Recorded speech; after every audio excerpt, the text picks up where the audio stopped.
नमस्कार, मी Sudam मुखेकर, Rahul green take या कंपनीतून आलेलो आहे. निफाड तालुका आहे. गावाचं नाव काय काका आपल्या? टाटोरी. नाव काय आपलं पूर्ण? सुभाष बाबाजी सोनवणे. ओके, तर काय झालं होतं या प्लॉटला? या प्लॉटला आहे ना कॉल्टिंग आली होती औषधांची. हा, रिॲक्शन झाली होती. हां, रिॲक्शन. मग काय केलं, काय झालं होतं? त्याच्यानंतर आहे ना मी नवनाथला सांगितलं, म्हटलं 4-5 दिवस तुमचा थांबा. मुलगा आहे ना? हां हां हां. शेजारी आम्ही आम्ही शेजारी आहे. तर हा या प्लॉटला डॅमेज झाला होता, हा पूर्ण प्लॉट. पूर्ण डॅमेज झाला हा होता. तर मग मला वाटत नव्हतं हा प्लॉट परत होईल म्हणून. हां हां. पण ते म्हणे थोडे दिवस थांब म्हणे, बघ काय होतं काय नाही. आणि त्यानंतर त्याच पिरियड मध्ये नेमके नये सर पण आले, आमचे जे नातेवाईक आहे ते पण आले चक्करला. तर मग त्यांना ते पण आले चक्करला. ते म्हणे ही प्रोडक्ट बॉस या कंपनीचे प्रोडक्ट वापरून बघा भाऊ, 90% चान्सेस तर नाही, म्हणजे प्लॉट पूर्ण गेला होता, पूर्ण गेला. उपटून टाकणार होते. हो, हा, काहीच उपटून टाकणार होते. नव्हता राहिलेला.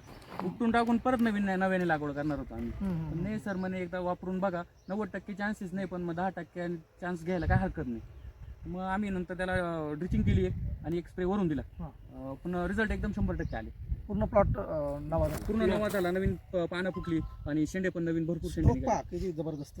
सर, काय झालं होतं exact? नेमकी काय situation? क्रॉचिंग इतकं होतं, त्याला पानच राहिलेली नव्हती, सर्व जळून गेलेली होती. हां हां आणि मला वाटलं आता याचा ऑक्सिजन लॉक झालेला आहे, हा काय येण्याची शक्यता कमी आहे. हां हां हां. पण म्हटलं चला आपण ट्रायल करून बघू, 10% त्याच्यात चान्सेस आहेत. आम्ही वापरलं तर जवळजवळ 100% त्याला रिझल्ट मिळाले एकदम. हां ना, हो. म्हणजे एक चमत्कारच झाला. चमत्कार झाले, फरक वाटून राहिले तो. महाराष्ट्रातल्या इतर शेतकऱ्यांना काय सांगाल तुम्ही? वापरलं पाहिजे. प्रोडक्ट मस्त आहे, छान आहे आणि रेट पण कमी आणि क्वांटिटी पण चांगली आहे प्रोडक्टची आणि बेस्ट आहे, रिझल्ट छान आहे.